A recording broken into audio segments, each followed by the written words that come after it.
Hi, my name is Jimmy Williams with NFL Draft Diamonds. And here with me today, I have a diamond in the rough. I'd like you guys to meet. This here is Joshua Carter. He is a running back out of Eastern Kentucky. Nice to meet you, sir. Yes, nice to be here. I appreciate you for having me. Sure, man. Nice having you on. Obviously, felt like people need to really get to know you. Tough bruising back there at EKU, who first started at South Alabama and closed things up pretty nicely there at EKU this past season, rushing for over 1,200 yards. Buddy, let's go ahead and get after it. Go ahead and introduce yourself and let's get going. Absolutely. Yep, Josh Carter, from the University of South Alabama initially, transferred to Eastern Kentucky University, play running back there. Just got put in a great situation. Just felt like it was the perfect fit for me. Just got things moving. And I'm highly grateful to be put in a situation like that and, just keep moving forward for sure. Nice. Got in my notes that you're from Navarre, Florida, which is Yeah. kind of nice. I mean, a lot of great talent coming out of Navarre, but wanted to obviously focus on you first of all. I mean, how long have you played football? So it's probably been about 17 years now, including, college and little league. It's been about 17 years so far. Let's walk through your early days being a football player, and then, of course, focus a lot of our time there at Navarre. At Navarre, I have in my notes, along with some football. I mean, you were a standout weightlifter, Yeah, and did a little bit of track and field during your time there as well. Talk about those days of you being at Navarre, man, and some of the people who were part of your story there. absolutely. Just when I first got to school, I was kind of a heavier set guy. I initially, got to high school playing defensive line. I was a little bit too big for my liking. I was weighing in about 238, 240. And then all the way up got to my sophomore year, the heaviest I weighed was about 260. So that kind of translated into the strength side of it. And then once I started losing weight, got transitioned to linebacker, I dropped down to about 225 to 219 range. And that's where I feel like I excelled in the weightlifting program for sure. I ended up winning stay at 219 pounds my junior and senior year. Um, Now, as far as track and field is concerned, I threw shot put my freshman and sophomore year. My my shot put coach ended up going to a different school though, so I ended up just quitting altogether and just focused on football, basketball, and just weightlifting, and that's kind of where I made my bread and butter at. Nice. You said you did some basketball too during your time in high school? Yeah, so I played basketball my freshman and a little bit of my sophomore year. And then that was really just to keep my feet, moving throughout the off season. My dad always wanted me to just not be at home all the time because there's just too much to do and a lot of time. So, just staying out of trouble really was the main thing. Um, just staying busy, staying active. And Navarre High School, pretty decent football program. Talk about maybe your best memory as a football player there. Best memory. Um, Actually, one my favorite memory, and I always go back to one of my childhood best friends growing up, Chris Williams. He was actually our running back. Uh, he ended up taking a key return to the house, and this is our senior year of high school. The kid returned to the house, and I ended up catching up with him. Right, we're running side by side for like 15 yards. I'm like, high five, high five. So we did a little high five and finger lock, and we ran for like the last 10 yards to the end zone with our hands up in the air, locked in together like that. And that was probably my favorite high school memory for sure. That was a great time. I think that's something that stands out. I always go back to it. Nice, awesome memory. You had mentioned that you actually played defensive line and then eventually linebacker. Walk me through how you ultimately ended up being a full-time running back. So growing up, I played running back and linebacker pretty much for the entirety of my life. I was again, like I would mention earlier, I was heavier set, but that was I was heavier set for the majority of my life. I was always on the weight program for the little league weigh-ins and all that stuff. So I remember always waking up Saturday mornings just having to cut 3, 4 pounds just to play in the game. You know what I mean? So Mm. it got to a point to where I was just getting too far from the weight limit, and I actually had to switch from park ball to AAU ball football. So which didn't have any weight limit at all. So I could have been 215 pounds in the seventh grade, eighth grade running the football. It was just however, the coach saw fit you in the program. So that was kind of a natural feeling for me, getting back to my roots. So I played defensive line freshman and sophomore year, lost weight, moved to linebacker, and then by the time I was, playing linebacker, I ended up playing a little bit of fullback as well. Um, that was kind of like my main suit was just linebacker and fullback until I got to college and they officially switched me to linebacker. So I initially went to college for linebacker and then coaching staff ended up getting let go. New coaching staff came in and I was like, shoot, it's the perfect time to make that switch. I felt like I didn't put myself in the right situation to, just play linebacker in the NFL. You don't see too many 5'9", 5'10" linebackers, just moving around out there. So Gotcha. just, thought it would be the perfect fit, perfect time. And ever since So, then, that movement, it never stopped. so you're talking about South Alabama, I would assume. Obviously, when you got there, I think 2019, Yeah. and going through some of that change to that other position very early on, 2020, up in the air. We don't know what the hell's going on with the pandemic. Talk through those early days of you at South Alabama and how they helped develop you into the person and player you are. No, that helped me tremendously. Not the backtrack, but coming out of high school, I come from a very, very disciplined high school. So, it was a lot of discipline, a lot of focus to just maintain throughout those 4 years. And then when I got to South Alabama, that was just a whole different world. Just being away from home, not having somebody to come back to, not having to ask, can I go somewhere? I could just go up and do it. So now that was kind of like the maturity thing. They always kept me on the right track as far as making the right decisions. And I always tip my hat to them for, just making me into the player that I am today, just off of discipline and, maturity. Yeah, so again, started there at South Alabama. You were there for a couple of seasons and then obviously moved on to Eastern Kentucky. Talk about that transition real quick. Like, obviously, dealing with the transfer portal business and what ultimately led you to EKU. Yeah. So after my whole ACL reconstruction surgery, I had an exit meeting with my coach, and he was pretty much, just saying that they don't have a lot of spots of scholarships open, and they had a whole new recruiting class coming in. You know what I mean? That's kind of something that they took it upon themselves to, say that, look, we will help you get somewhere, but it's just not the right fit for you right now as far as your recovery is concerned. It's not that it was going bad, it was just not on the time schedule that they, wanted me back on. And that's okay. It ended up actually working out in my favor, I would say. I'm happy that it worked out the way it did. And, EKU was the first place that offered me. They brought me up on a visit almost immediately. I liked what I saw. I met the coaches. It was a good environment, and I had a good meeting with Coach Wells, and he, sat me down and essentially said that the position is yours to take if you're up for the challenge. I'm like, look, I've always taken the hard route anyway, so little competition doesn't really scare me.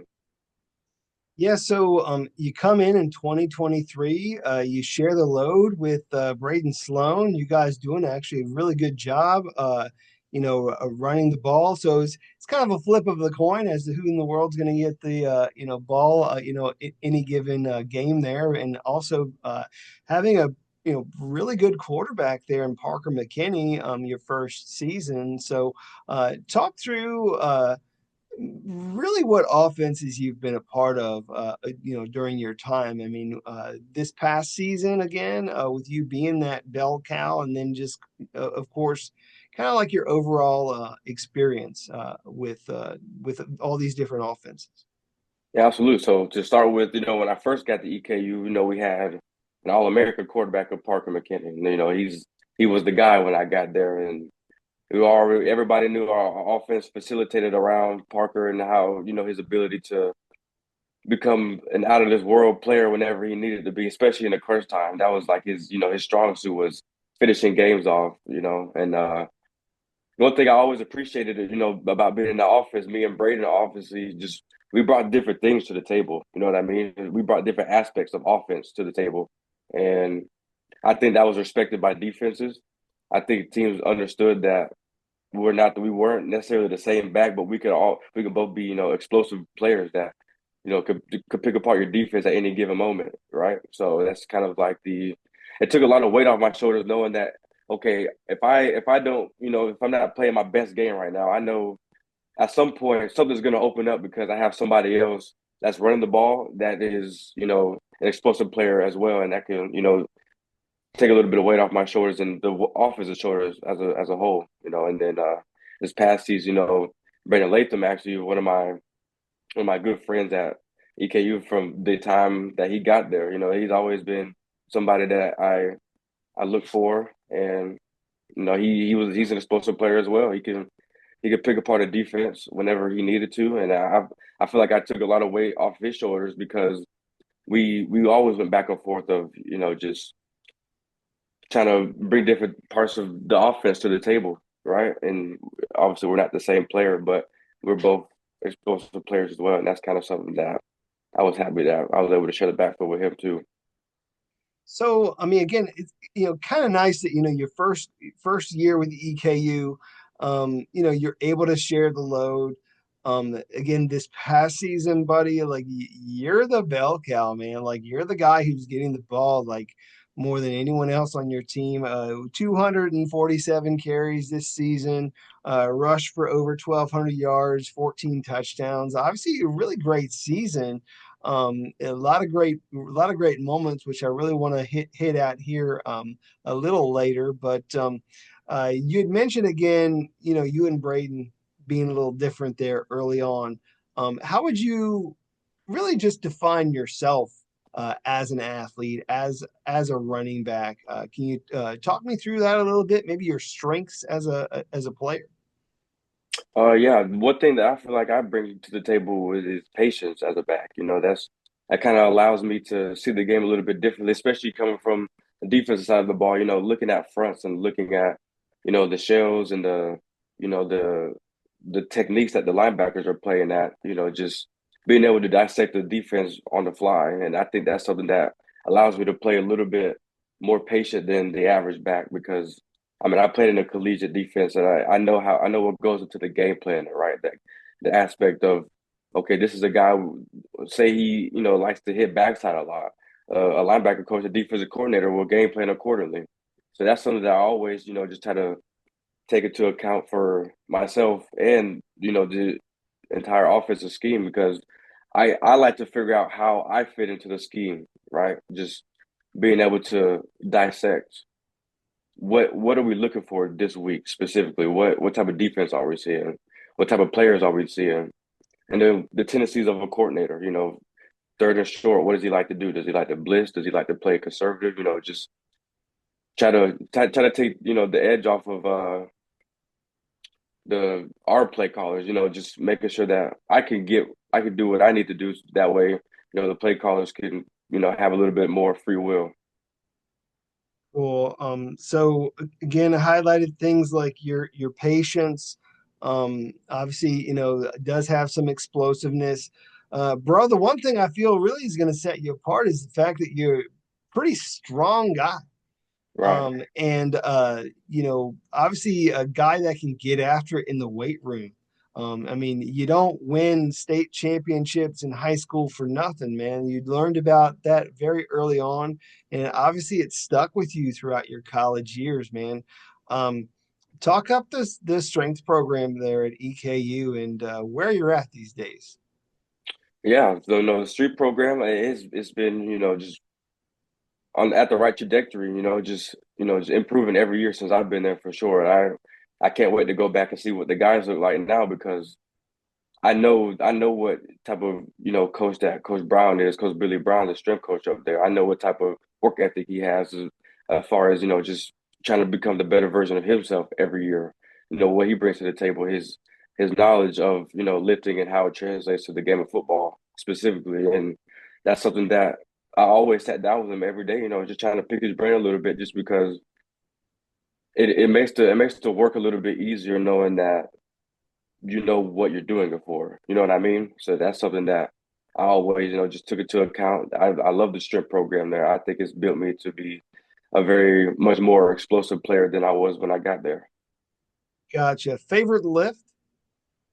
Probably a lot of people hate leg day, but I love doing legs. I love a good squat. I love a good squat. Bench is always cool too, but I love squats. So where are you at these days with the squat? I'm not much of a maxer anymore. The last time I squatted for weight and reps, I want to say I did 505 for 7 or 8 reps. I want to say. Okay, we'll figure out the numbers at some point. There are ways to calculate those things. So Okay, probably let's around let's let's look 550 if at we it. pushed you to your max. Again, that's just a kind of a guess. But certainly a guy who does have that strength. Now, I mean, again, I just kind of wanted to throw that out there because there was a time that you had mentioned earlier where, you had to go through some surgery and, you obviously being able to, you know, get under that bar and work your legs, it proves that you don't have any issues anymore with that leg. Right, absolutely. That's something that, at the recovery staff that I work with at Andrews Institute, they always make sure that I was, just doing my work and doing it the right way, doing it with intention. And that's something I always, tip my hat to them as well. My trainer Tyler Opitz, he, at Andrews Institute, he was on me for, the almost the entirety of my whole recovery process because he knew I had the potential, to be the type of player that I am today. And, I'm always thankful for him being in my corner for that part. So, a couple quick questions for you, Josh.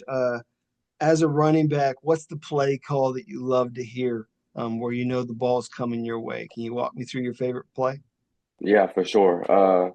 Any form of duo. That's we called ours Dallas, right? Our duo was called Dallas. Dallas hot or Dallas cold, which is, cold is left, hot is right. Um, or fire or ice. It just depends on, if we're in a hurry up and we need to make an adjustment, or if we're making checks or cans, that type of stuff. But Dallas's duos are really the best call for me because I don't have to necessarily worry about the front. Now I'm just reading a backer. And that allows me to set him up the way that I want to. If I want to set him up inside and go out, it's just the easiest part to do because just press that A gap so far down that he essentially becomes the first level. And now I get past the first level, but now it's just me and the safety 1-on-1. Make a safety miss and you could, end up in the end zone as quick as you want to be. So that's something I always loved. Cool. So, growing up in Navarre, Florida, man, who are you a big fan of early on in your life, man? I mean, obviously, way back when you were playing different positions, and so like Right. I don't know if there was a running back that maybe you were idolizing at that time. If not, who is the guy these days that you're trying to emulate? So when I was growing up, my dad was a huge Emmett Smith fan. He's from right up the road. I don't know if you're familiar with like the Panhandle area, but Navarre is a skip and a hop away from Pensacola. So that's like all of the teams, all the high schools that we played, for the most part, were at Pensacola. So that's we played this game in high school where Emmett Smith went to. So that's somebody that I can always look back at my childhood and be like, he always stuck out to me. Chip Richardson always, he went to Escambia High School as well. So I remember he was playing when I was young. So I used to go to those games and watch him just beat up on those kids, man. It was almost not even fair. Just going to Washington game, he's going to get you about 200 rushing yards, about 3 touchdowns, and there was nothing you could do about it. But just try to finish the game. Uh, but when I was young, I used to, really love watching Trent Richardson, Chris Johnson. Those are my two pretty much favorite backs growing up for sure. And Barry Sanders is a personal favorite of mine just because I kind of knew I wasn't going to be the biggest guy, and Barry Sanders wasn't the biggest. You know, he wasn't necessarily the fastest either, but he made it work for him. So Well, both Barry and Emmett more or less the same size, about 5'8", 5'9", 200 right, pounds or more. I mean, fairly similar in size to you, if we're being honest. absolutely, And so it's nice being able to look back at some of those guys who are the greats of, your position. Do want to highlight some of the things that you did this past season. Some great games that you were a part of, man, even until the very end of things. I was thinking about a couple of games that maybe you can walk me through. And then, of course, you had a very good one, good run against Nova at the very end there. But talk through the game where they're just feeding you the ball. I was looking at this game against you and Utah Tech, man. They were feeding you the ball damn near every play. You end up with 31 carries, 167 yards. Do you remember much about that game?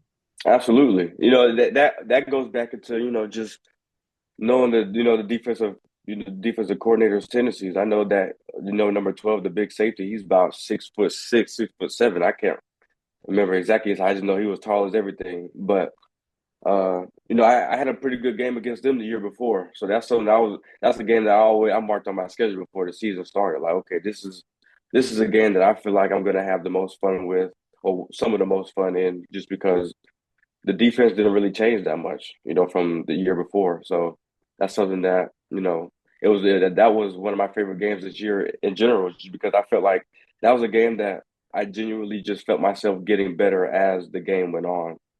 Right. So I had a few good carries at the beginning, and then, as I just kept trying to run as hard as I could, I just started to feel like the defense just started not to want to tackle me anymore, tackle anybody specifically.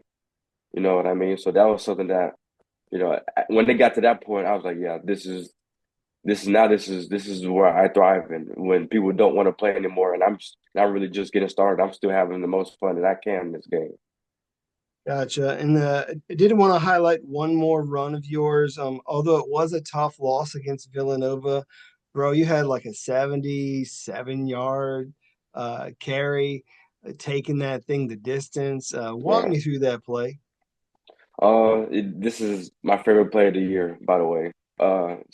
We had ran this play, the play before, and we changed it from opposite side, what we call our shells when we go same side. So essentially, it turns into duo, but we ran it from the opposite side. I look, and I'm like, I tell the coach before the game, I'm like, look, if we run this from shell, this is gonna be a hit right here.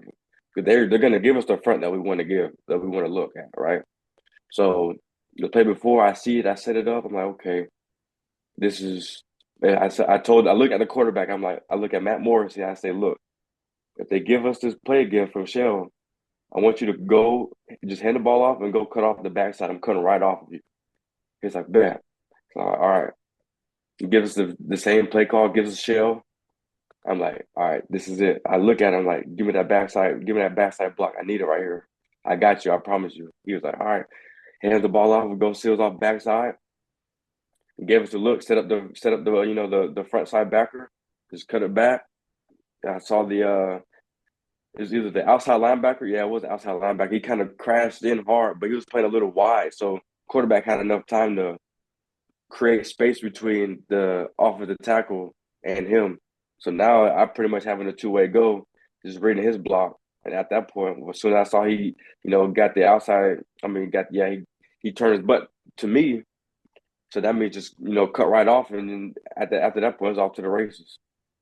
Nice. Got to give some love there to Morrissey, man. Laying it Absolutely. out on the line. I mean, being a quarterback there, doing whatever it takes to win, man. So I mean, you definitely want to give a shout out to him. A lot of great things Absolutely. Shout out Matt, man. looking ahead for Eastern Kentucky, man. With him at the helm, we'll see what happens in the coming season. So.